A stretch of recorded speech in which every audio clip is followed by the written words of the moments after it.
morning again from Pipers'Persuasion. It's Thursday 23rd of February 2012 and we're resuming our series of interviews for Pipers'Persuasion out here in a place in Fife called Auchtermuchty. So it's just on the road to St Andrews and it's a lovely morning, I think.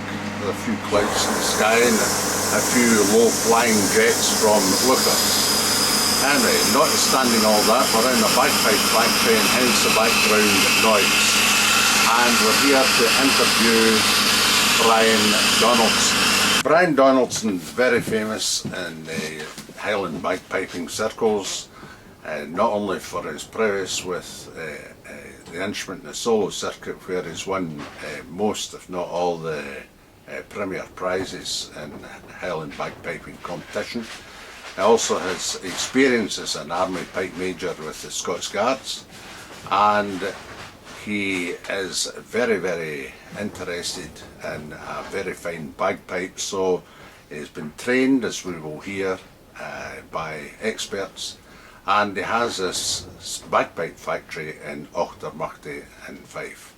But without any further ado, I think we'll just lead on to the interview and deal with Brian himself. So, as usual, sit back and relax. Right, good morning, Brian. Good morning. Thanks very much for doing this interview for us at Pipers'Persuasion, and I hope it'll be of genuine interest. In fact, I know it will be to folk all over the world. So, we'll just sail into it. You were born in Cardenden in Fife. Indeed I was, yes. And when did you start playing pipes, Brian? My father taught me at the age of 5. That's quite early, isn't it? Started off at 5 and progressed from there, really. Aye. My father was a pipe major of Bohill and Seafield Pipe Band at the time. What was his name? Andrew Donaldson. Aye. So, was he a good piper? The old man was a very good piper, Alan, Aye. but unfortunately for him he didn't get an opportunity to do a lot of solo competing because at that time work was of the essence. If you didn't work, you didn't earn and you couldn't feed your family. That's right. Aye. And I think Fife was always well known for band piping as well, wasn't it? Fife was massive for pipe bands. You had all the colliery bands in Fife at one time. So numerous, you know, I couldn't begin to imagine how many. I've never counted them, but there was an awful lot of colliery pipe bands. When I spoke to Bob Shepherd the last time I was out in Fife, he went on to explain to us that almost every mile or two was a colliery, and every colliery had a pipe band. So, and Bob contends that was sort of the inception of the Scottish Pipe Band Association, was Fife. I would agree wholeheartedly on that. You know, every small village did have a colliery, and as a subsequence they had a pipe band as well. And the local community and the miners used to give a donation of, I think it was a halfpenny every week towards the local pipe bands, just to support them. That'd be a lot of money over a piece.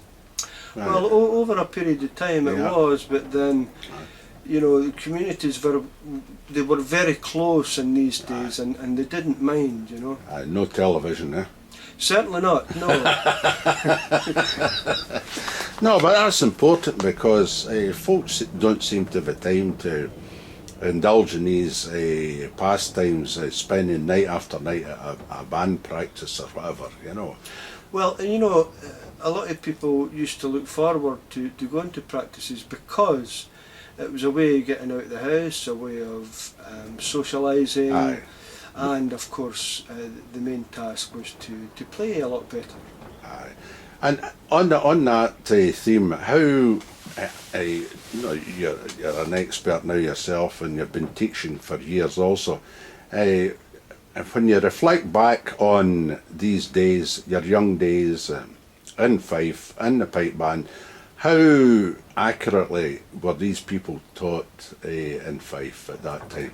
Well, the fundamental basics were very, very important, Aye. and each piper was taught the fundamental basics very, very correctly. It was a must. In order to master an instrument, any instrument that is, you know, you need the fundamental basics, and you need them thoroughly. Aye. And how did they teach you? How did they teach you about blowing, for instance? Well, that was done basically the way it's done now. I mean, that's a tradition that's continued. When I remember back, my father had his bagpipes, and he took the drones out of them, corked the stocks, and he handed me the bag with the blowpipe and the pipe chanter. That was my progression, of course, from practice chanter onto bagpipes. Yeah.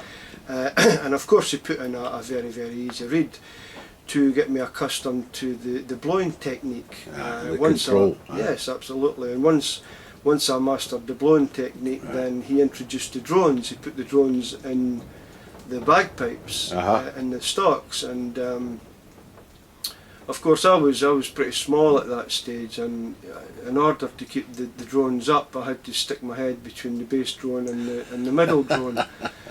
So as you can imagine, it looked kind of comical, and the old man used to laugh like hell at me, like, you know. So what age were you when you went onto the full pipe like that? Probably around about 6, 7, going on to 8 years old. Really young, you know. And were you?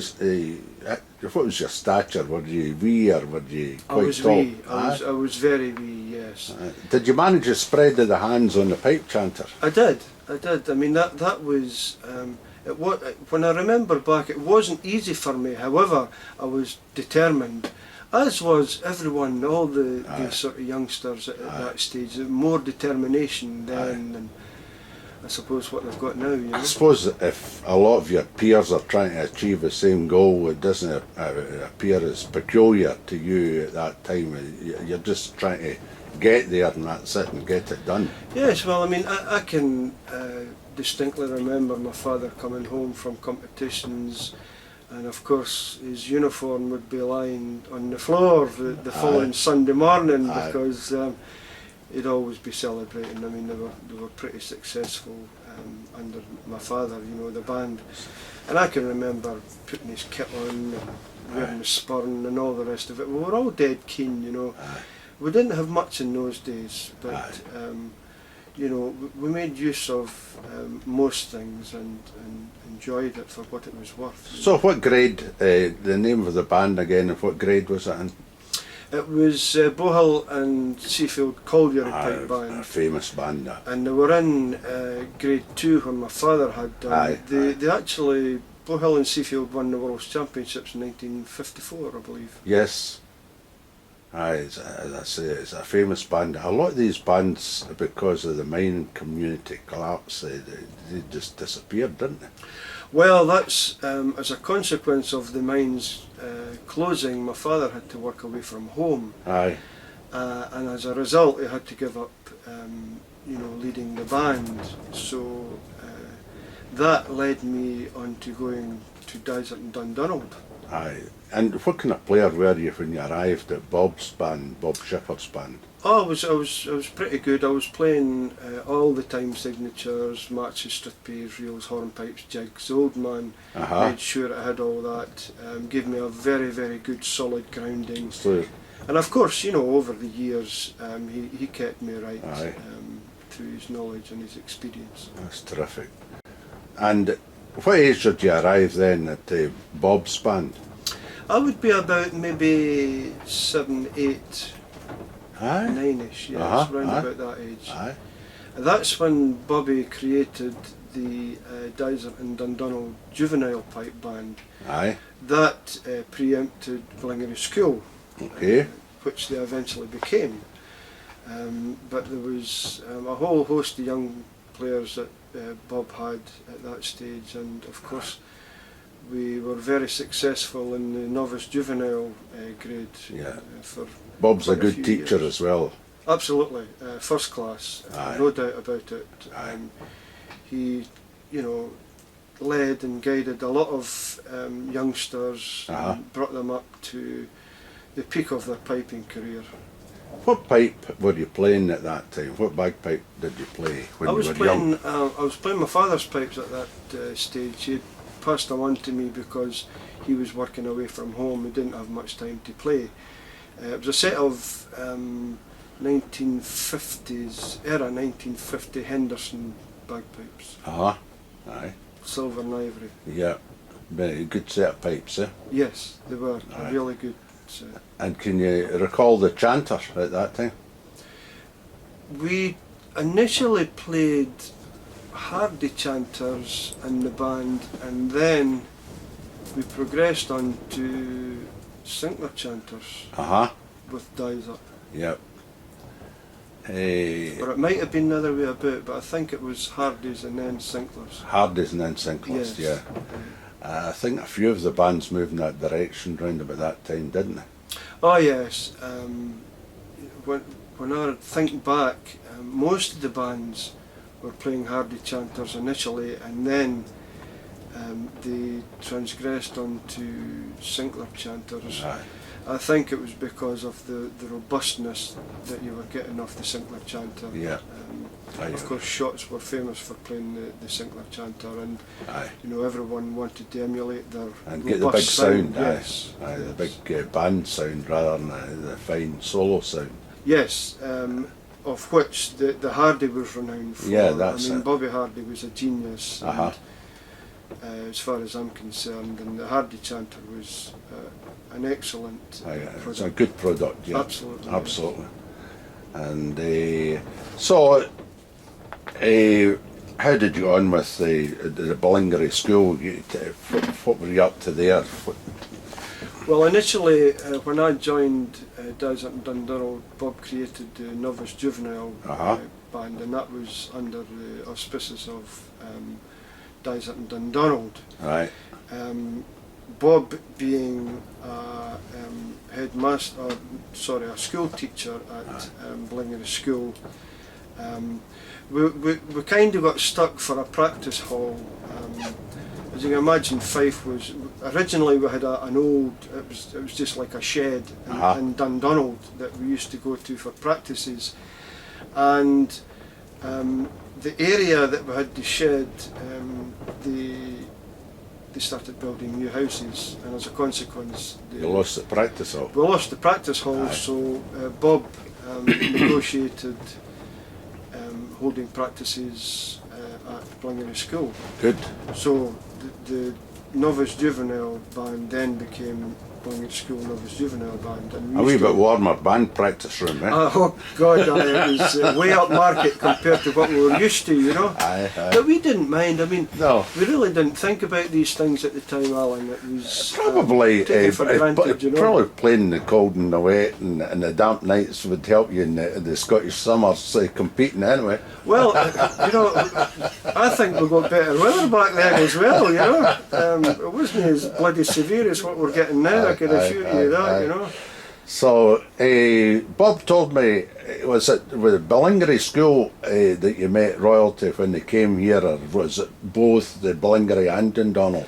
No, that was where that photograph was taken, being introduced to the Duke. Okay. That was, we were Dyser and Dundonald juveniles at that time. That Okay. was well before we got into Ballingery School for the practices. Aye. That was taken, if I remember correctly, in Lahore, at the community centre, way back, and it's got to be about 60 or 70, early 70s, late 60s, you know. Okay. And what was the occasion?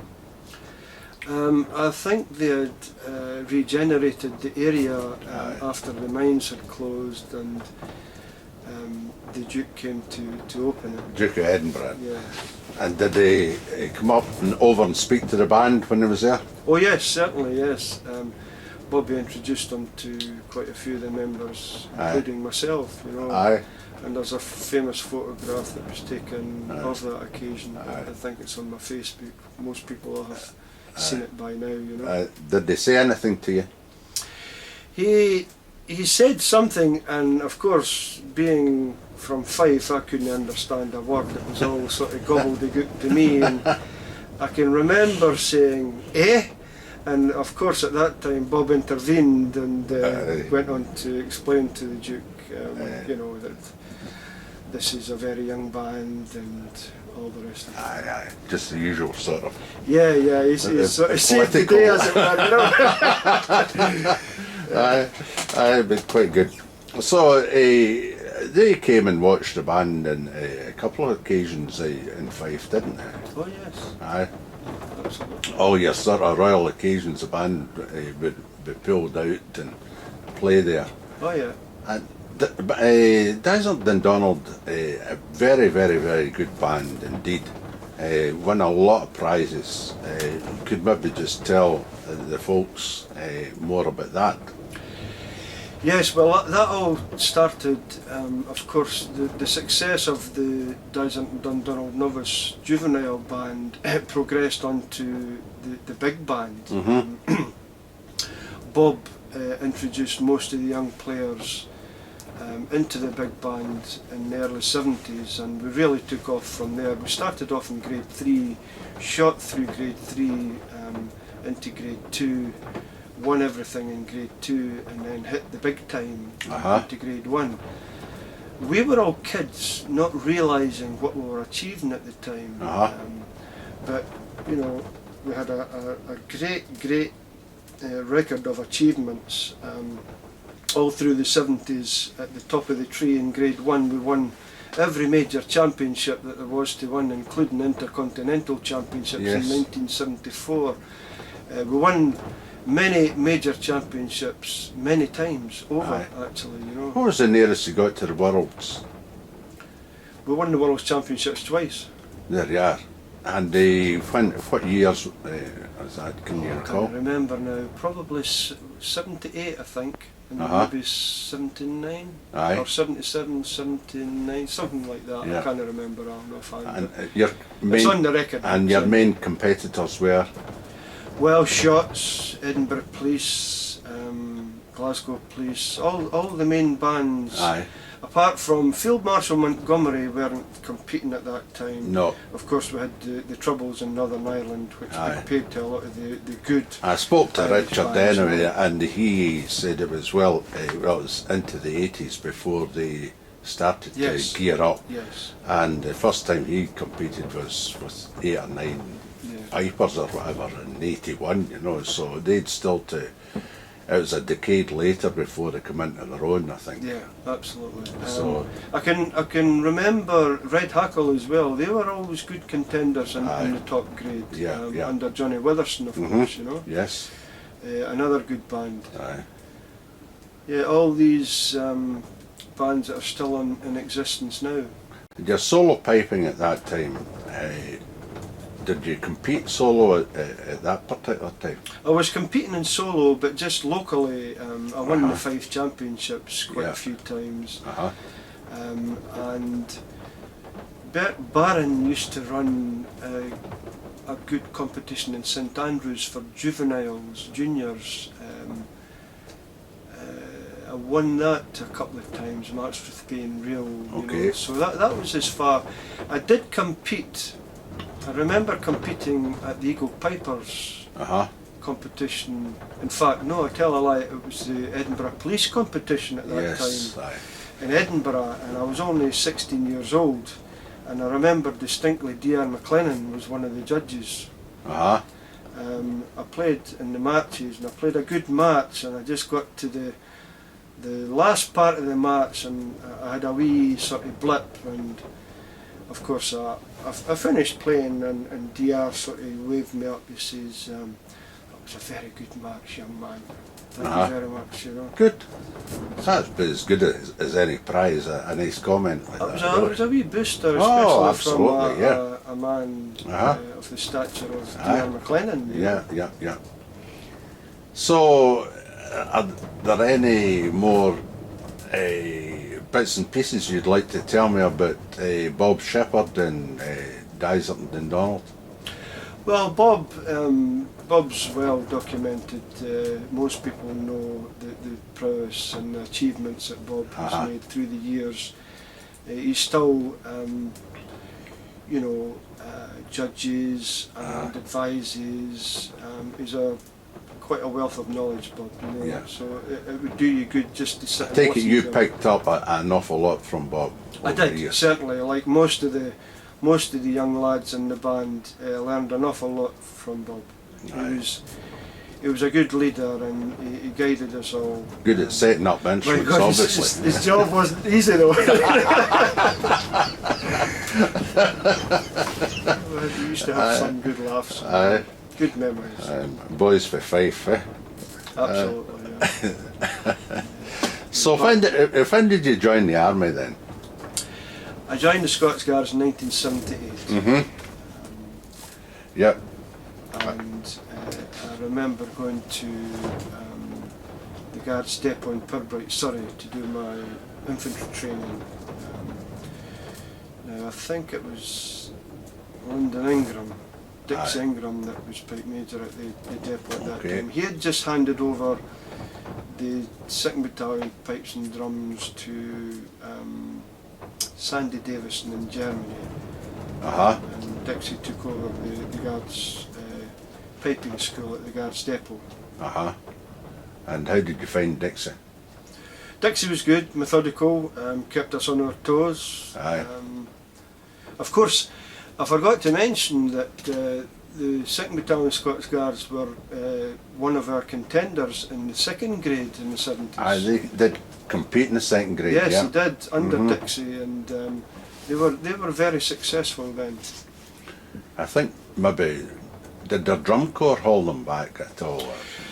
Well, in the Guards, unfortunately, drumming wise, it's always been lacking somewhat. Pipe corps has always been good, Aye.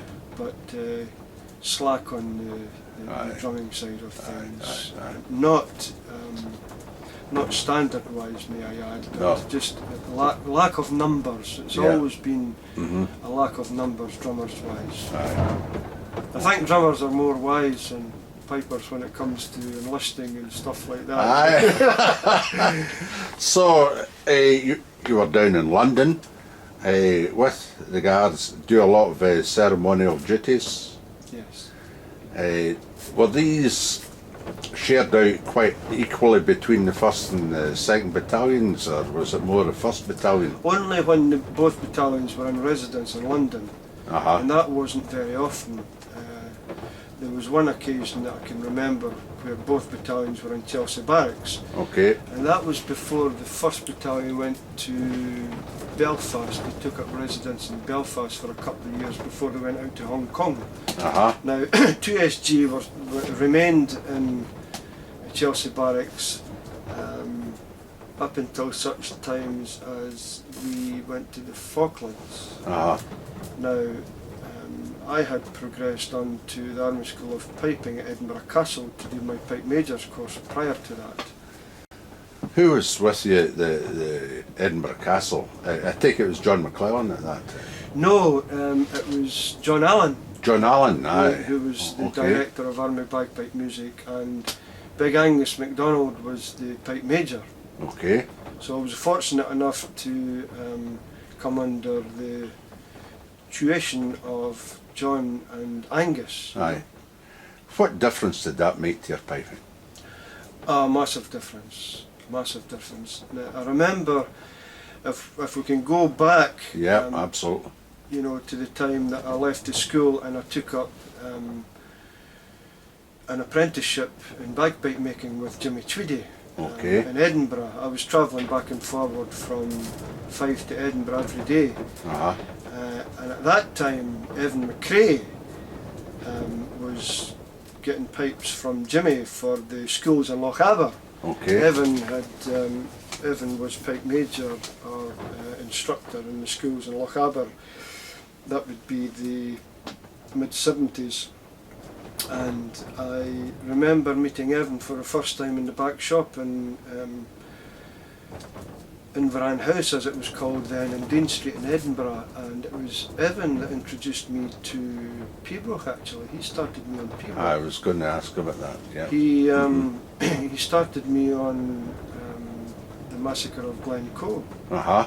So that was my introduction to Pibroch from Evan. Yeah. And then of course, when I went to the Army School of Piping, I had quite a wee bit of knowledge about Pibroch, but I hadn't gotten right into it then. It was people like Angus MacDonald and John Allen that got me right into it then. Aye. So you maybe had, how many Pibrochs did you have under your belt before the Army School of Piping then? I knew about 4 or 5 tunes. Aye. Of course my father knew a little of Pibroch as well, and he kept me right on a few things. But you'd only be dabbling about with it Yes, up yes. until that point, and I mean, you seriously attacked it to the Army School of Piping. in those days, in particular in Fife, pipe bands were the big thing. Yes, and solo piping, light music wise, march fifth and real horn piping, but certainly not a lot of Pibroch. No. So you obviously enjoyed the Pibroch lessons. Any particular tune that really was your favourite at that time? Probably MacDougall's Gathering. A lovely tune, that. Great tune. I was shown how to play that tune by 2 or 3 people, different ways of course. Aye, I heard Ronnie Laurie playing it at that particular time, and well, it was actually earlier in the 60s. I heard Ronnie playing it at the Euston Barra, and he really attacked it. And of course Ronnie had a big pipe at that time as well, and it really was a memorable tune to me. Well, I like the way you put it over there, really attacked it. Aye. And that is a type of tune that Aye. that needs to be pushed on. Oh, aye. Like most of the Gathering tunes. In my humble opinion, I think most of the tunes that are being played now are all played like laments. Aye. That's, unfortunately, they're all the same class rather than differentiating between the different compositions. It was very important, and I remember distinctly, Evan McRae informing me that you look at the title of the tune, and you have to portray that tune as per the title. Aye. A lament's a lament, a march is a march. Try to get into the composer's head, really, yes, and project what he was trying to put down. Yes. So, did you start seriously competing solo just round about that period, or what happened? Well, I was sitting my pipe majors course in 1981, and I was taken off my pipe majors course to do service in the Falkland Islands with the battalion. Well, I'll maybe go to Falklands just shortly, but before we leave Edinburgh and the pipe majors course, can you recall any Worleys that were on the course with you? Not in my course, but of course when you reach the Army School of Piping at Edinburgh Castle, there is a wealth of history attached to it. Aye. And all the photographs, old photographs of all the famous pipers, both military and civvy, I suppose, but not too much civilian. People like Angus MacPherson, Malcolm MacPherson, Callum Peeber, the giants of the piping world, shall we say. There's photographs and of course history of all these. How long did the course last, that course? 6 months. 6 months, that's Yes. a long time, isn't it?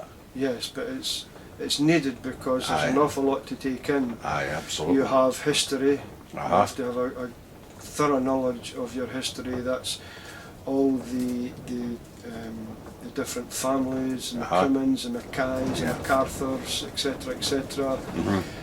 Not only that, you have to know about all the famous pipers, composers. That's on the history side. Then you have the music writing side.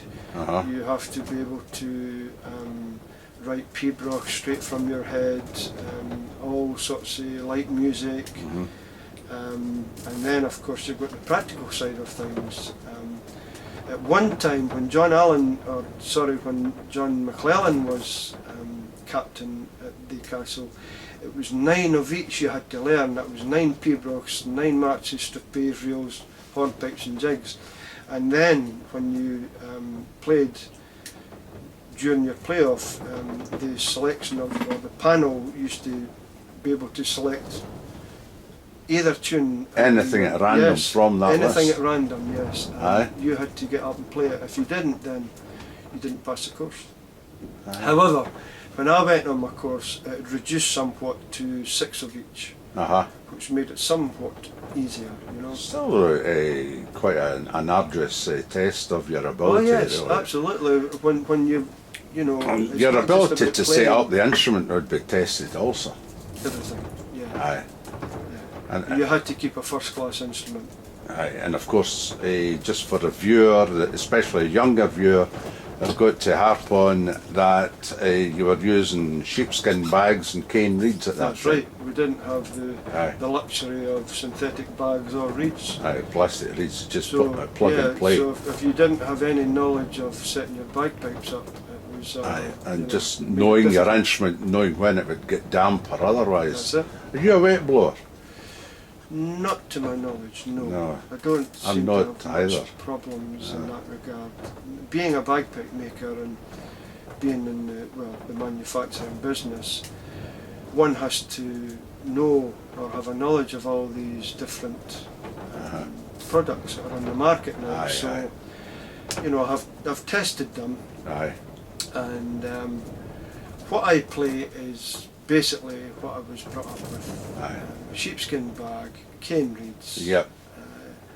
I know it like the back of my It hand. produces the sound for you and everything Yes. else. And I think there's a hell of a lot of folk that are actually going back to all that again over the last years. Well, you know, the best sounds ever are Aye. created on a set of bagpipes with a skin bag and cane reeds. We'll do more of that later. I'm going to drag you back again away to the Falklands. How did you end up going to the Falklands? What happened, yeah? Well, the 2nd Battalion Scots Guards became part of 5 Infantry Brigade, and as a consequence they had to recall all their sergeants and corporals and all the rest of it that had been spread all over the country in a teaching capacity, instructing various drill, bagpipes, whatever, all over the country. So we needed the numbers, and as a consequence I was called back to the battalion, and then we started into a strict training regime to get prepared to... You didn't have combat. that much time. No, everything was 100 miles an hour. We ended up, one minute I was at Edinburgh Castle playing like a linty, and then the next minute I found myself in Salisbury Plains down south, training vigorously to get up to fitness. It's only a matter of days before the ship sailed for the Falklands. If I remember correctly, you keep me right here, I seem to have some recollection about 3 days or something like that. No, No, quite not just quick as bad as that. that. maybe about 6 weeks or So as much couple as that, of months. It was, Yeah. yeah. Of course, I'm maybe thinking that they had invaded another island away from the Falklands a couple of months before or 6 weeks before that, hadn't they? Yeah. So that was a heads up at that point. So that's when you'd be called back to training. Well, around about that time, yes. What were you training on? Well, I was part of the reconnaissance platoon. Reconnaissance are responsible for putting the feelers out, going into enemy territory and finding out what sort of enemy you're up against, and then feeding information back to the battalion. Yeah. So you got there safely?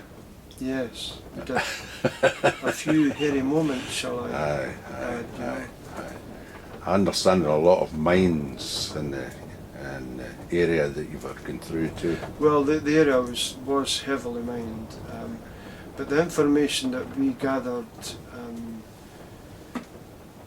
as a consequence of the information we gathered, the battalion were able to put the main assault in Tumbledown Mountain. Aye.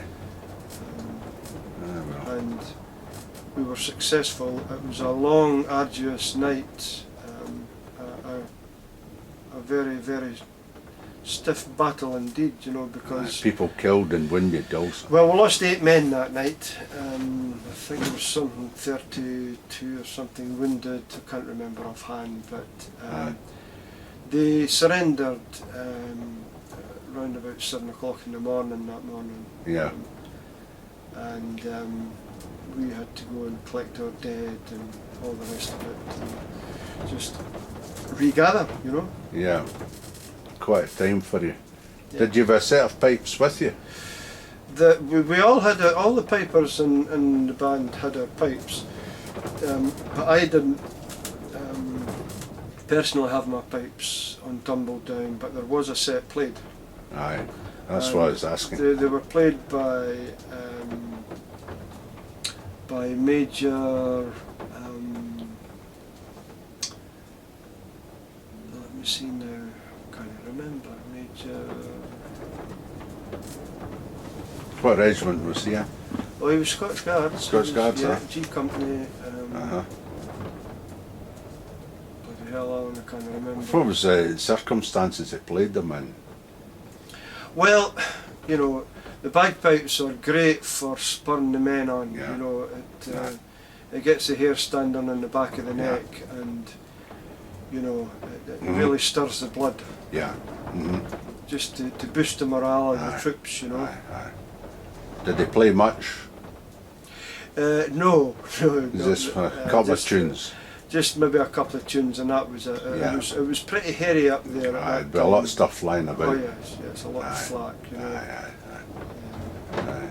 And what about afterwards? Did you manage a tune in the Falklands after it was over, after the fighting was over?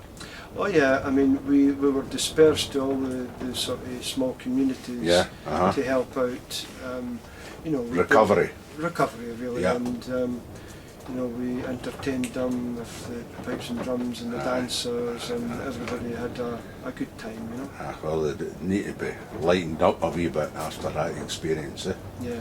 Did you remain a while in the Falklands, or were you withdrawn? Yeah, well, the priority went to the Marines and the Paras because they'd been out there the longest, so we had to wait until there was ships available to take us to Ascension Island, and then from there we flew back into the UK, Bryce Norton.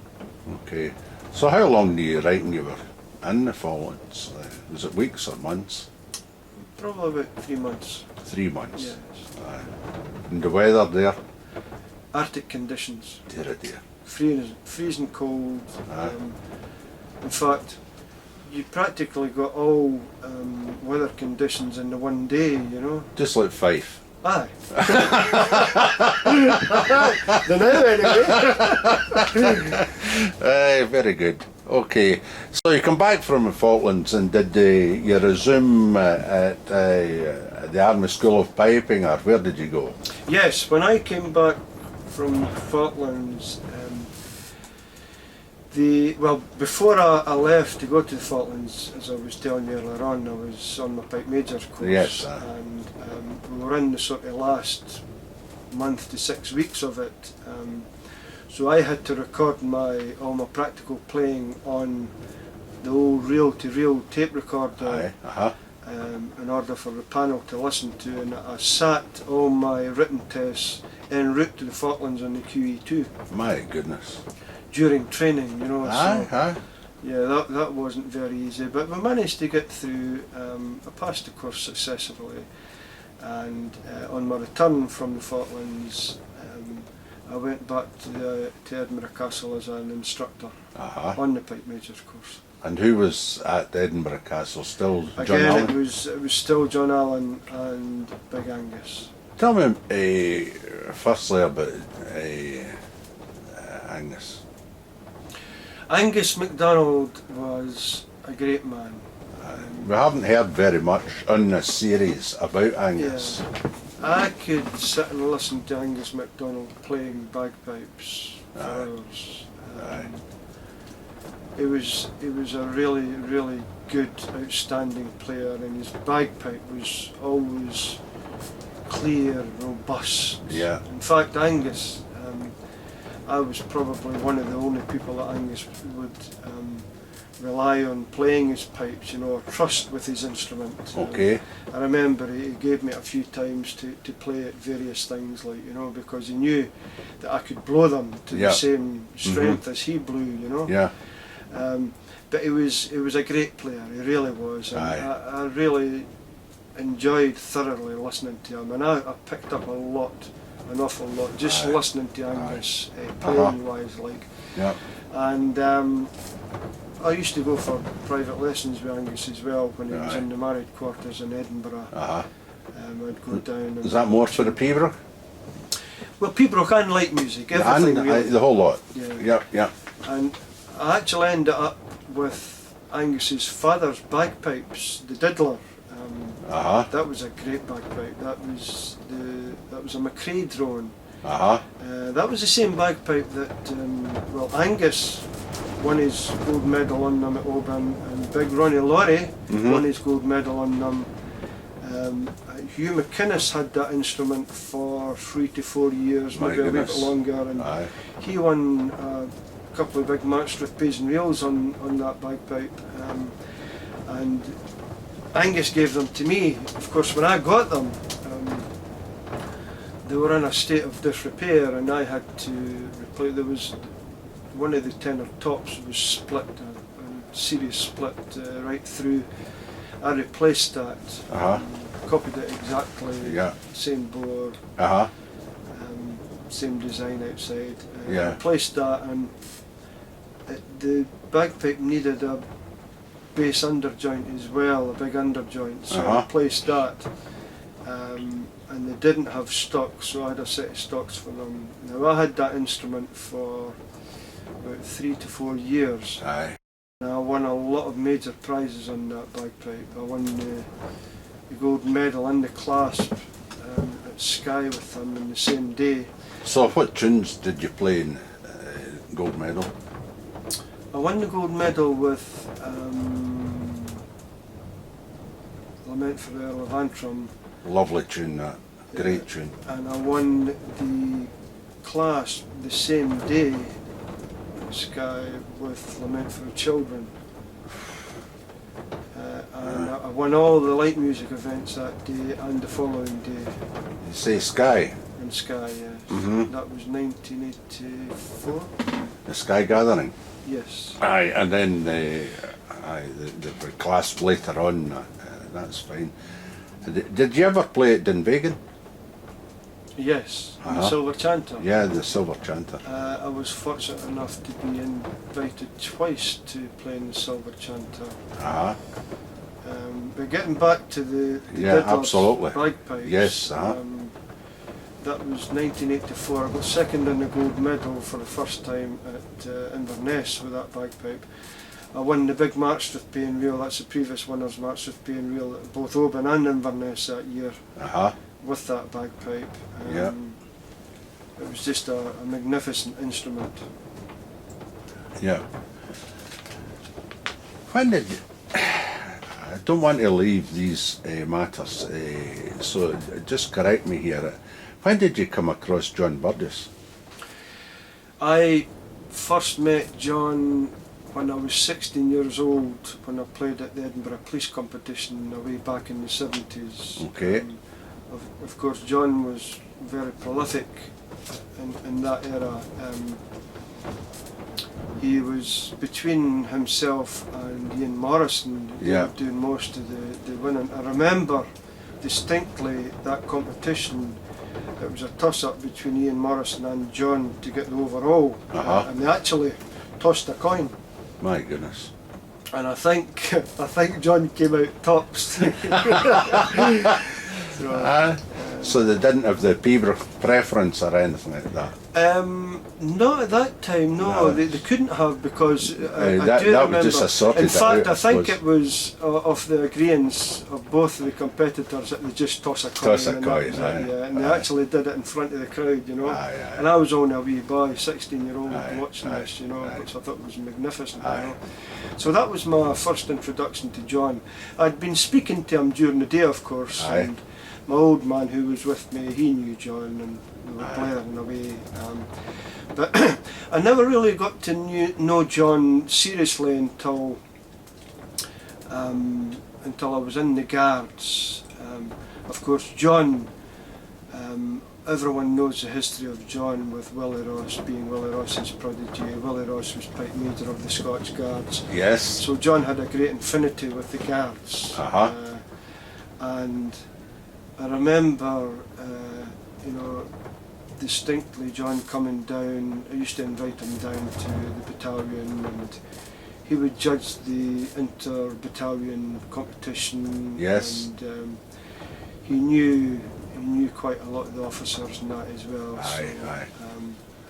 It really started from there, and I would go up to Invergordon every time I got leave and spend time with John and Sheila and young John and Margaret, the whole family. They took me in. You'd get tunes from John, I suppose. I got an awful lot of knowledge from John. Aye.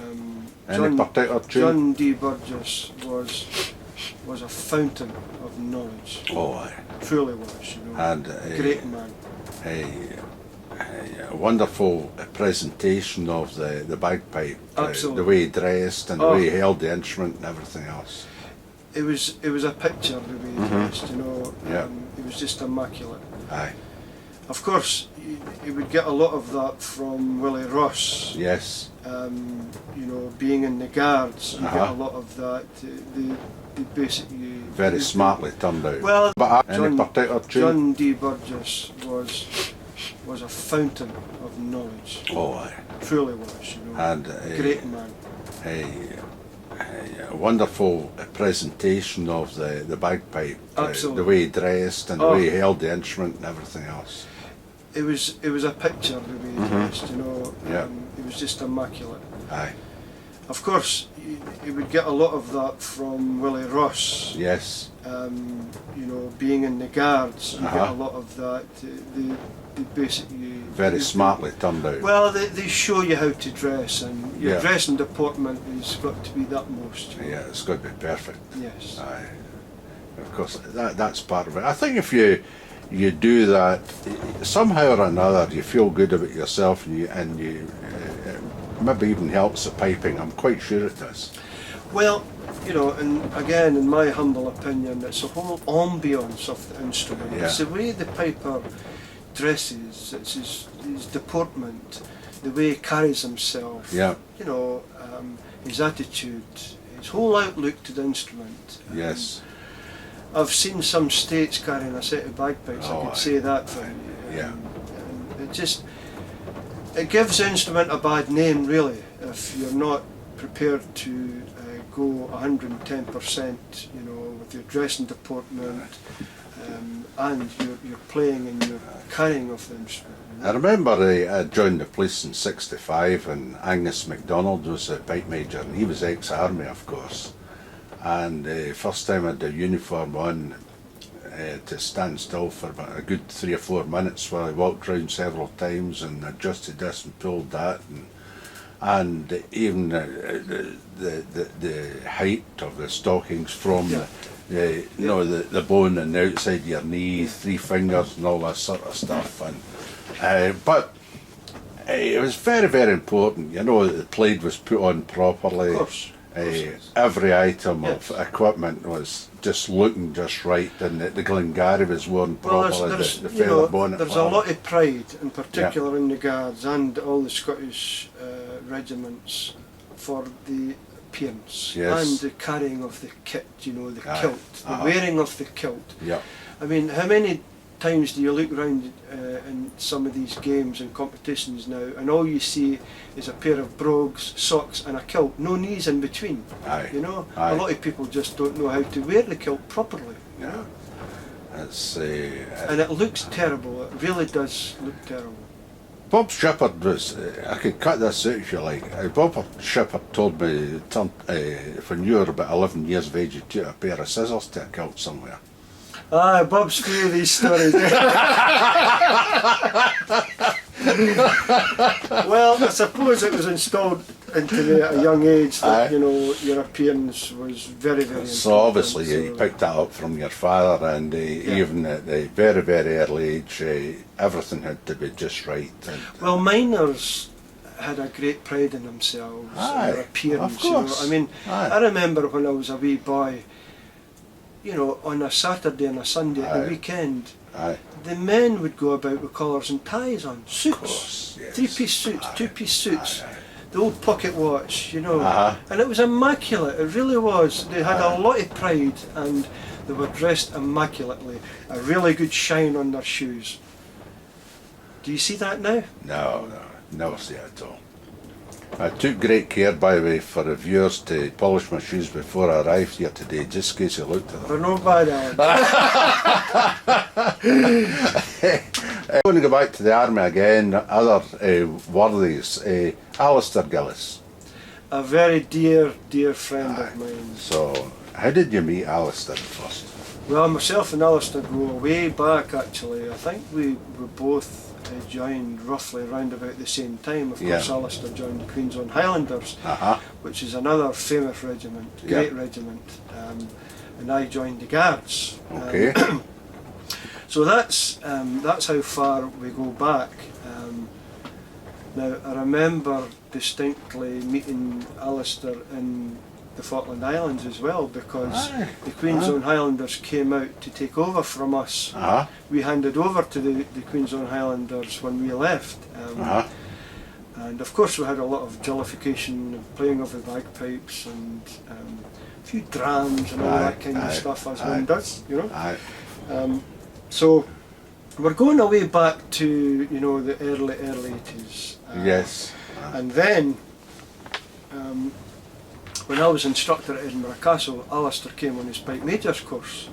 Okay. And believe it or not, I was instructing Alistair on his course. Aye. So we used to, of course there wasn't a lot to instruct because Norman Senior, Alistair's father, Aye, Norrie. taught Aye. Alistair very well. So, I mean, Alistair he was one of these pipers that came on the course and just, you know, used it as a practice. You know, Aye. Sail through the whole to thing. go on to the games and Aye. compete and all the rest of it. But we used to have a great time together. Aye. We would play together, we would go out together, Aye. just have a lot of laughs and a lot of good time. You know? Aye. And of course we competed against each other all these years, Aye. but there was a great respect. You know? Aye. Absolutely. Very, very fine bagpiper. Yes, Aye. absolutely, without doubt. I remember I was at Norrie's funeral, and you played the pipes at Norrie's funeral Yes. out in the west. Alistair asked me to play Liverpool. his father's funeral, yes. Yeah. That was a sad occasion. Aye. But again, it was a beautiful day, I remember, and I reflected on what a beautiful place we laid to rest. Yeah, You know, I know. overlooking the sea, and such a fine day. And the turf was, I don't know what, sheep or what, it was just as if it had been laid or something like that. it was very soft, wasn't it? Aye. Yeah. And I remember you playing, you played quite a brisk tune there, if I remember. I played the Belle-Isle March, Mhm. which is related to the Royal Highland Fusiliers, Yeah. of which Norrie was in the TA. He was in TA, yes. Yes. And because of it, by virtue of the fact he was in TA, he had actually also gone in the pipe major's course at Edinburgh Castle. That's right, yes, and there's all the old photographs, Aye. Norrie standing there. you Aye. know. I think he might have been on the same course as Gavin Stoddart. Gavin Stoddart, aye. Yes, I think he was. I knew Norrie when I was 16. I was his first pupil. All right. Aye, Yeah. over in Linthall Road in Glasgow. Of course, Norrie came from Govan originally. Aye, and that was just a few miles down the road. And interestingly, the guy that put me on to Norrie, Gillis, was a chap who went to 2nd Battalion Scots Guards from the Rolls Royce, Davy Perry, You're right. Okay. right? And Davy's father was from Uist, Uh huh. and Alistair Gillis, Norrie's father, was from North Uist. Yeah. And so they were friends, and used to go to one another's houses, and therefore Davy was serving his time with me in the Rolls Royce and put me on to Norrie. So If you look, aye. if you look back, you know, between the Scots Guards, the Queen's Own Highlanders, or Camerons and Seaforths, Yeah. which were amalgamated, you'll see an infinity with, you know, a lot of people from the islands, Yes, North and South Uist, aye. in the Guards and the Queen's Own Highlanders. So there's always been a connection there throughout the years. Aye, aye. It's amazing, isn't it? Yeah. And it's quite a small world, really, you know. And then, you know, Norman got the job as instructor in the schools up Yes. in Ullapool. So, Uh-huh. but Alistair's grandmother, Norrie's mother, stayed in Govan. That was She Peggy. remained- yeah, Peggy. Peggy remained in Govan, and I used to go through to Glasgow with Alistair and Aye. while I went to visit his grandmother, you know. She was quite a character herself. you know. Oh! And they had a big family too. She was feisty, you know. Yeah. A great, But a great she woman. was a great worthy right up until shortly before she died. She was at every use and barra piping Yeah, competition. That's right, yeah. It's amazing. Supporting her grandson, you know. Aye, aye.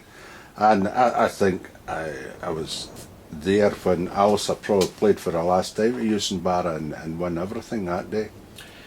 I Just think a I few was- years ago. I think I was there as well. It was one of the last ones that I played Aye. at Euston Barra. It- It was in the piping centre in Glasgow. yes, that's Yeah, right. yeah. Aye. It's quite a quiet instrument at that day, if I remember correctly. It's maybe the stage though. Well, that stage can do that, you know, Aye, yeah. particularly where you're standing. Aye, back near the you- curtains. Yeah, you need to come forward on that Aye, stage, aye, you know. aye. You pick up these things as you go along, Oh, these aye. various events that Aye, you play yeah. at, like, you know. That's right. That's right. So that was Alistair. You mentioned Hugh McInnes a while back there. What was the Hugh's background? Was he guards or what? Hughie had a great admiration for Big Angus MacDonald. Aye. In fact, Hughie emulated Angus, Aye, you know, aye, and you know, as a consequence, he used to visit the castle Right, and, aye. on a regular basis. Yeah. and we would all march down to Aye. the Ensign Yurt and Aye. you know, continue the motion and have a few drams and Aye, a few tunes and all Aye, the rest of aye, it like aye, that. So that's where Hugh comes in, and of course he played Angus's father's pipes for a number Good player, of years. Hugh. Oh yeah, it was a really good player. He was on it. Said to me that he practiced a march 6 times in a row, and if he made a mistake in the third time, he just added another 3 onto it until we got it right. You know. Well, that was drummed into me as well, and the man that drummed that into me was John McClellan and Angus MacDonald. He says if you're going to compete in a big match with pay and reel competition, that's twice through match, twice Aye. through strip pay, twice through reel, you have to play them at least 3 times each, Aye. just to get yourself accustomed to. So you can know, do the marathon. Absolutely, yeah. Aye. And if you make mistakes, you have to start again and go back. you Aye. know, Aye. just to keep right on top of things. And I, you know, used to practice like that on a regular basis. I would play all my stuff 3 or 4 times through instead of just the twice, you know. Yeah. London. What was your experience of competing at London? Well, the battalion was stationed mostly in London. You know, it be in Germany for a couple of years, and then I always came back to London to do the public duties scene. And being in London, of course, it was easy for me to get along to the Bratach Gorm competition. Big Angus used to compete there on a regular basis as well, of course. Aye. And I won the Bratach Gorm in 1983, I think, or 84. Might have been 85. I'm not very Mid sure of the 80s, dates. anyway, yeah. I won the match with Pay and Real, former winners a few times there as well. Uh-huh. The only thing I haven't won at London is the Open Pipers'Persuasion. Aye. Did you enjoy competing down in London?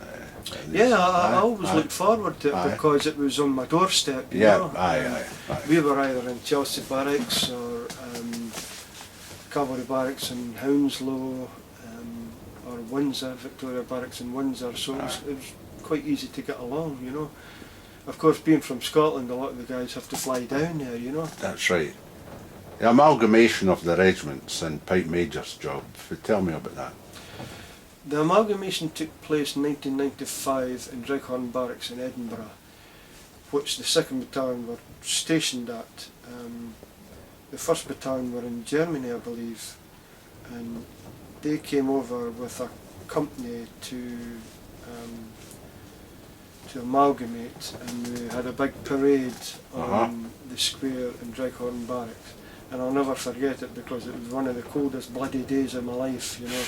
That Barrack Square in Dreghorn Barracks, the wind coming off the Pennines, it's fierce. So I was Pipe Sergeant of the 2nd Battalion Scots Guards at the time. Gordon Webster was Pipe Major, and on the amalgamation, Ian McKinnon became Pipe Major, I was Pipe Sergeant. Gordon Webster went on to become Sovereign's Piper, a position that I was highly praised for, recommended for, but didn't transpire because I was junior. I didn't have the rank at that time, you know. okay.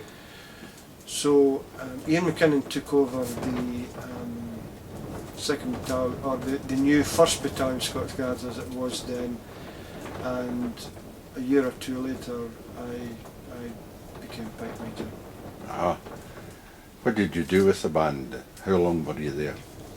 I was Pipe Major. I had the band for 2-3 years. I had the band up to spec for, I was already geared up to compete at competitions with the band. However, being in London, public duties prevailed. Yeah. And as a consequence, we really didn't get the opportunity to do any competing or serious competing. We competed in the local sort of English championships and stuff like that. Yeah. We were in Grade 2 and we won pretty much everything down that neck of the woods. And then I was posted to the Scottish Infantry Depot at Glencorse as Pipe Major. Okay. Pipe Major instructor to take over the school there. And I was there for about a year, and then the 2 schools, that is to say the Army School of Bagpipe Music, or the Pipe Majors course as it was known then in Edinburgh Castle, amalgamated with the Scottish Infantry Depot school, and we all come under the auspices of the Army School of Bagpipe Music and Highland Drumming, under the leadership of Gavin Stoddart. Gavin Stoddart, and Gavin told us about that in his interview. So, Pipe Major of the Scots Guards? Yes. So, anything else to tell us about that? Well, being Pipe Major, you're responsible for the upkeep of the pipes and drums, the standards, maintaining standards both in piping and drumming, and of course dress and deportment, which is very, very important. You're also responsible, being a Pipe Major in the Guards, you're appointed by Her Majesty the Queen. So, you know, you're responsible for playing at royal banquets, state banquets, for various heads of state come to visit Her Majesty. Do you remember any particular memorable occasion that you did that? Oh, well, I remember taking the band to play at a number of state banquets in Buckingham Palace and Windsor Castle. Both marvellous places. You're in awe as soon as you go into these places and you see the decor and the hundreds of years of history that's attached to these places as well. But I remember one occasion in particular, we had just opened Parliament, the state opening of Parliament, Her Majesty goes and, you does her job there. And once she opens Parliament, she comes back down to Buckingham Palace, and the troops march down to the quadrangle inside Buckingham Palace. And then she goes to the side door as the colours march past. She takes the salute. And she's standing there with the commanding officer and the adjutant. And I think it wasn't long after the London competition. I'd won the Brata Gorm that year. And she turned round to the commanding officer and she said, "I see Pipe Major Donaldson has been doing well again." And of course the commanding officer was stumped because he didn't know what she was talking about. He was caught right out, And so as soon as we got back to barracks, I was called, Pipe Major, what were you doing a couple of weeks ago? I says, well, that was probably, or his exact words were, "Why would Her Majesty ask for you personally?" I says, well, that's probably because I won the Brata Gorm, a week or two ago. So that was a memorable occasion. That's terrific. And since then I've played for Her Majesty up at Balmoral a few times. Have you? Oh yes, and I've... You enjoy that? Oh, it's a great occasion. It really is, I mean, who wouldn't enjoy of course, playing for Her Majesty the Queen, danced with her a few times. I was introduced to Princess Di. Danced with her a couple of times at the Gillies Ball. Lots of memorable occasions, That's fantastic, isn't it? Yes. Do you get any particular requests for tunes when you're in these situations? All the time. Her Majesty knows her stuff, when it comes to bagpipes. Oh yeah, I mean she was brought up with them as a wee girl.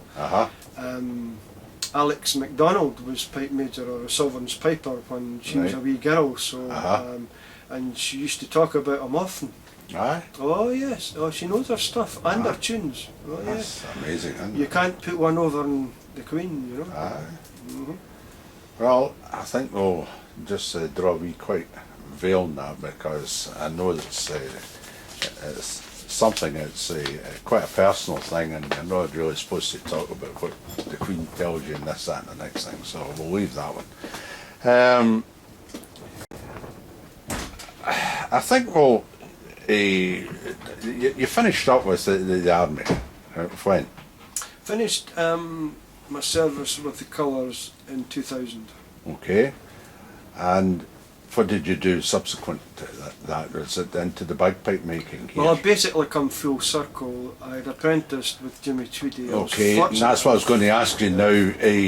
That's why I want to take you right back to the apprenticeship with Jimmy Tweedy and how you've applied all these methods here now. Well, in 1971, 72, I was fortunate enough to be taught how to make bagpipes using the traditional methods by a great craftsman and a gentleman by the name of Jimmy Tweedy. Right. I was 15-year-old, I'd just left the school, and of course at that time when you left the school you had to work and earn pennies to bring into the home, Of course, aye. So I was travelling back and forward as a 15-year-old boy between Fife and Edinburgh, learning how to make bagpipes. Alistair Sinclair was also taught how to make bagpipes by Jimmy Tweedy, because Jimmy worked both with Sinclair's and Macpherson's during his time before he branched out on his own. And this was in Edinburgh, of course. This was in Edinburgh, yes. Yep. So I suppose between myself and Alistair, we've carried on the tradition of handcrafting bagpipes and using the traditional methods,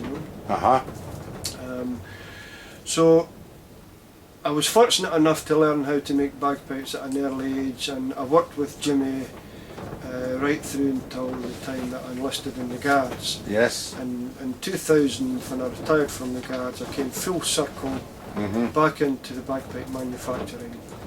And of course, during my time in the Guards, when I was on leave, I would pop in and visit Jimmy regularly and keep my hand in and give him a hand and turn a few sets and that for him, you know, and obviously do a few repair jobs for myself. Aye. That kind of stuff, you know. So, what about Jimmy himself? When did he finish up? Jimmy retired, I'm not very sure, probably around about the mid-90s. 95, 96, he retired, and of course when I left, Jimmy took on another apprentice. That was Craig Scott, and Yeah. Jimmy had left the shop to Craig Scott, and then when I retired in 2000, I took over the workshop from Craig, and here we are today, sitting in the workshop having this interview. So that's this is where Tweedy was working eventually then. All the machines that you see Uh-huh. in this place now is the machines I and Jimmy worked on. All these Nothing years. has changed, yes. Aye. The main machine that Jimmy worked on, that's the one that I use now. The small green one in the middle, that was my one when I was... We'll see that when we go out, Yeah. do a wee bit of filming in a moment or two. Jimmy was well known for his drones, wasn't he? Oh yeah.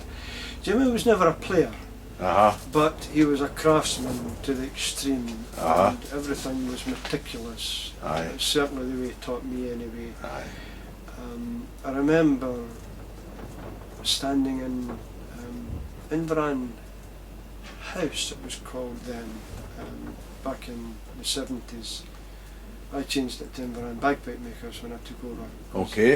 It sounded like the proverbial bed and breakfast place, you know. Aye. So, You need a brand name anyway. but I remember Jimmy quite distinctly telling me, you know, quality control, you know. He said, we're standing in the back shop in Dean Street, and I was tying in bags and getting a few sets hemped and ready to go out the door. And he says, I want you to remember, he says, before anything goes out the door, he says, what you have to do is you have to look at that instrument and say to yourself, scrutinise it for any faults or anything, and you have to ask yourself this: would you accept that set of bagpipes? And if you would, they're ready to go out the door. If not, then there's something wrong with them, so you have to sort that out before they go out the door, you know. Exactly. And that was a really, really good, hearty piece of advice that I got, you know. Absolutely. How did how did they originally base the sound and the bores and the external sort of appearance? Well, being back in the 70s, the pitch of the Highland bagpipes was somewhat flatter than what we're playing now. Yeah. Jimmy's design of drones was his design. He liked the nice round barrel-shaped bulkiness of the drones. He liked to give people, as he used to say, their money's worth, you know. Okay. He would turn heavy mounts, you know, out of the material. And when I came along in 2000, after you know, serving my time with the colours, Yeah. I changed the design and the pitch, the sound of the drones. They had to come up to the 21st century. Aye, you of know. course, 2000, and everybody's playing a much higher pitch, like it or lump it. And you know, as much respect as I had for Jimmy, I wasn't all that enamoured with the shape at that time. I didn't like it personally, you know. So I set about changing the shape as The well. appearance. The nice, elegant. I like them to be elegant and nice looking, you know. Of course, the sound is the most important aspect of it. I see you've got something at your elbow here. You maybe just. This is 3 set that's due very shortly to go out the door.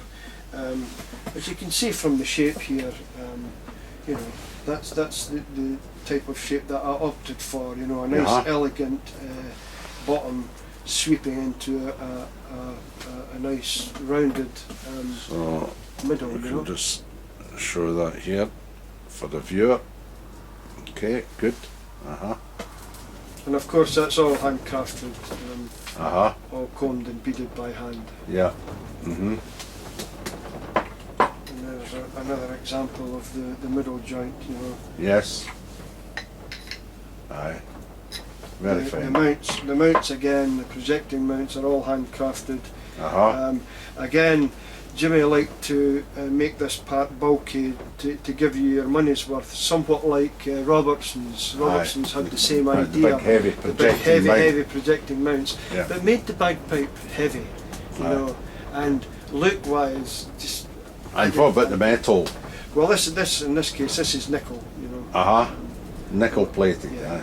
Well, Yeah. nickel silver as well. Nickels. Or the old term would be German silver. You know. Aye, yeah. Mm-hmm. So there we go. Okay, excellent. And what about the chanters? How do you go about this? Shall we keep that for later when you're out at the machine? I think we will. Yeah, well, this is one of my pipe chanters, and again, these are all handcrafted. They're not mass produced on the machine. Uh-huh. Yeah, yeah. Okay. That's first class. But okay, you've had a very successful career, and we'll just wind up with that. Then you've got there's a CD mentioned off camera. Some of you playing on it from a while back. Well, I made a few CDs with the Guards, of course. Aye. Combined with the regimental band and just the pipes and drums on their own. I made one solo CD, which is the Pipers of Distinction series. Yes, aye. I was asked several times to make one of the World Series CDs, but for one reason or another I didn't get the time to do one. I get around to it. Aye. Duties always prevailed in the Guards. At one time, you know, away back in Willie Ross and G.S. McLennan's time, pipe majors and pipers would tend to get away quite easily to do a lot of competing around Yeah. the games. Aye. But as time progressed, pipers became double, sometimes treble hatted. Aye. So it was very, very difficult to get away. Not unless you were posted in Scotland, like I was at the Yeah. at Edinburgh Castle, at the Aye. piping school, Aye, you know. you'd nip a couple of hours up the road and just. Well, you take the aye. opportunity then Yeah, to get a lot of practice and preparation and Yeah. to do the games and Yeah. compete, you know. Aye, aye, aye. Excellent. Excellent. And you've composed a few tunes, I understand. Yes, through the years I've put pen to paper and composed a few melodies. They're in various books throughout. I believe there's a third volume of the Scots Guards going to be coming out shortly as well. I'll be interested. For a couple of my Some of your in tunes there. in there. Yes, Aye. yes. That was a very famous book at one time, wasn't it? Yeah. Well, I mean, there was every tune that you would care Scots to Guards learn collection. in the Scots. Between the Scots Guards books 1 and 2, that there is just about every tune. I you suppose would the want officers would be pulling the odd stroke at the dinners and have the music book open and tell you to play that one. Oh, you had to be switched on, very, very switched on, because they always tried to catch you out. It's a big, heavy, thick book too. Well, the pipers used to carry a small blue book. I don't know if they do it now, but they used to carry a small blue book on them that they would take to St James's Palace Uh-huh. during the the guards at Buckingham Palace. Aye. The officers would dine at St Aye. James's Palace, and they always had a piper up there to entertain them. So you know they would have these blue books with all the tunes that the pipers knew, and they would just select tunes at random, and you meanwhile are through the back kitchen wondering what's going to come, and you get this list of tunes and you've got to put them in order and go in and entertain them. Dear oh dear. That's after you've already played a set Aye. and taken the cour. Aye, the famous quake, eh? Yes, And there'd be a few of these dished out over that particular evening. quite a few. Aye. Much to the detriment of the piper, no doubt. Well, again, you had to be switched on in that respect as well. You know, you had to be careful. Aye. You had to be able to take it, or just you didn't take it at all. But Aye. it was pretty much frowned upon if you didn't You take it didn't round. take it, aye, Yes, aye. yes. Things have changed somewhat now. It's I recognised. as I a- actually spoke to Gavin about that, and I was a wee bit heavy-handed with him, and accuse them of causing problems, you know, the British Army, but as you say, it's changed quite a bit. Yes, it's a long tradition. Aye. But excess of alcohol is recognised now, shall we say. Aye, I know. But it was an old problem. And a lot of other professions as well as the army, can I say. Indeed. The police were renowned for it as well. Well, we all like to relax Have a and wee enjoy dram, ourselves. aye. I once said that welfare woman, before the band drink, we didn't need you folk. Yeah. There's a famous story. Big Angus told me. He was invited over to the States to visit a band, Aye. and he was well looked after and put up. And it came to the evening when he had to attend the practice and give advice to the band and that, like, you know. So he pitched up at the practice, and of course, it was one of the. It was either a fire service band or a police band, and they practiced in this club Aye. with bar facilities and you know, where they could partake. So Angus is sitting there, and of course the bar's open, and all the lads are having a drink and they're getting together and having a tune, and Angus is sitting and he's listening, and he eventually piped up and he says to the pipe major, he says, do you boys never think about tuning the pipes? Which the pipe major replied, no, we just drink till it sounds better. Ah, well, and it always sounds better when you're producing your sound. Very, very famous sound, and thanks very much for your interview, this part of it, and we're now going to stop and set up a wee thing in the workshop and see if we can learn something from you. And I've just remembered the name of the officer that played the bagpipes. Tumbledown. It was Major Dale Job, There I you are. believe. Yes. There you are. Brave man, eh? Indeed, yes. We're all ducking and diving and he's playing the pipes. Aye. Okay. That's lovely. Thanks very much, Brian. Pleasure. But Yes, well, basically this is how a pipe chanter starts off, which is just a lump of African blackwood.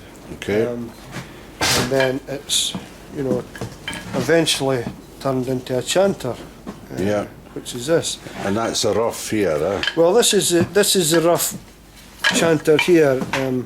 This stage, it's all conically bored and all the rest of it, and it's ready to go on the lathe and be hand turned and finished. So the bore is done first then, eh? Yes, all the bores, the series of bores are put into the wood first before you actually go on to finish shape it. Okay. So that's the sort of basic three stages. Okay. The blocky wood, the chanter in rough shape, all bored, ready to be Aye. finished, and then the finished article, which is, this is my pattern that I use Aye. for the sizes. Okay. So that's a pattern chanter, really. Yeah, that's a pattern chanter, yeah. I just take all the various Aye. sizes from this chanter. Yeah. How did you develop that particular chanter? Well, this chanter that I'm developing now, or making now, was developed over a period of 12 years since I've come out of the army, you know. Yeah. I've been making and producing chanters, but as a bagpipe maker, one always seeks perfection in the chanter in particular. Yeah. You're always looking for a product that the customer is going to be able to take away, that he or she can set up quite Okay. easily Yeah, and yeah. put in their bagpipes and play and be happy with. Yeah, yeah. There's not such a thing as the perfect pipes or the perfect chanter. It depends on the person that's setting them up, you know. Yeah, absolutely. There's a whole lot of variables, isn't there? And then Absolutely. the reed has got to be accommodated. And again, it's down to personal taste. That comes Yeah. into it a lot, you know. Yeah, yeah. Some people don't like, you know, too sharp a sound. They like a sort of mediocre in between, you Aye. know. But what's an in between mediocre these days? No one knows, you know, because pitches have soared and started to come back again. Aye, they have. You know. Thankfully.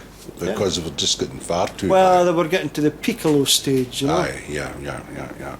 Aye. That's excellent. So, you're going to show us something with the lathe now, are you? Yeah, well, I'm going to show you a couple of the stages of how I make a pipe chanter. And this is my lathe that I use all the time. This lathe was Jimmy Tweedy's lathe. I remember standing many times at this lathe watching Jimmy working away, and it was just you know, it was art, sheer art, just to watch him. Now, as you can see, there's no elaborate tooling or machinery or anything. Everything is done by your eyes and your hands. This green lathe here, this is the lathe that I learned on. That was my lathe when I was doing my apprenticeship. So. Okay. First class. Right. Okay, so if you want to stand over this side, Absolutely, you'll yeah. probably see better. So we're going to, our aim is to turn this into this shape. Okay. So the first thing we'll have to do, and this is going to get a wee bit noisy, we have to set the lathe up. We'll set our calipers and our jennies for our sizing.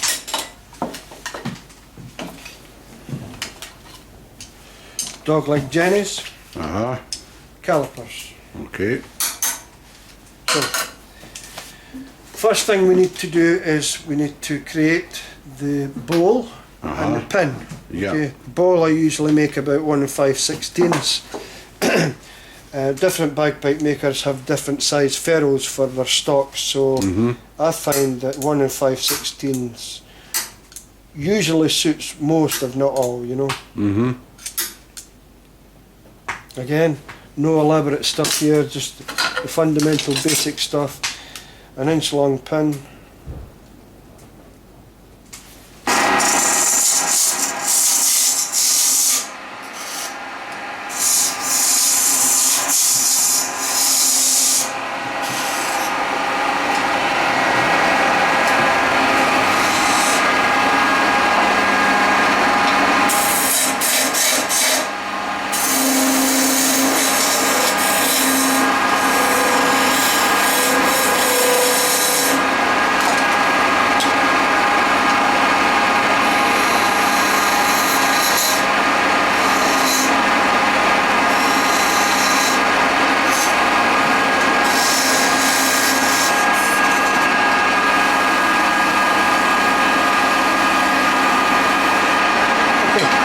Down to our size. We've got a small tool here. A lot of the tools in this shop are made in here to do specific do your jobs. own tool making. Yeah.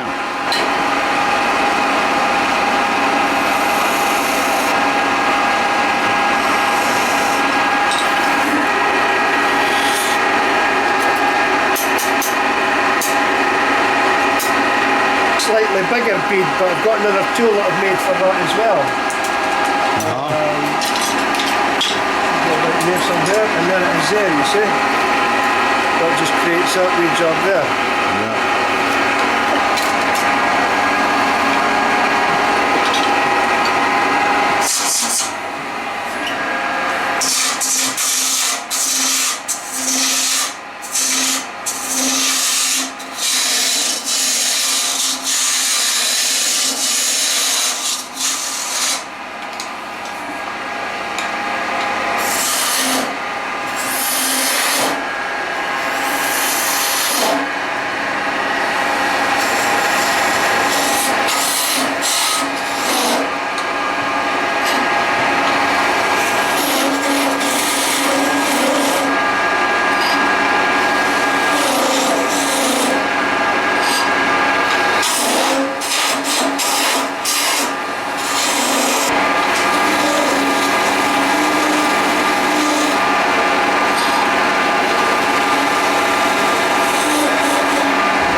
Square tool here, just for doing round pieces. Yeah.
for the taper. Yeah. Yeah. Yeah. All we're doing is taking a series of sizes all the way Yeah. down, and then I'll finish Yeah. it here to the high G hole. Uh-huh. Mark it, and I want that to be that size, the same as that. Yeah, okay? yeah. Mm-hmm.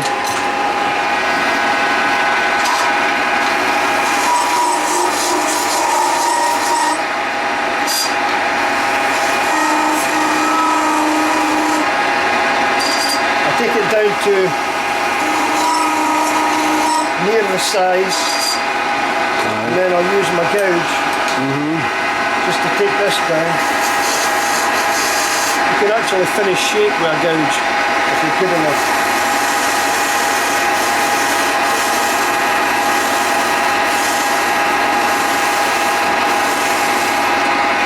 And then I'll use my chisel just to finish it off. And take it down to the final size. Yeah.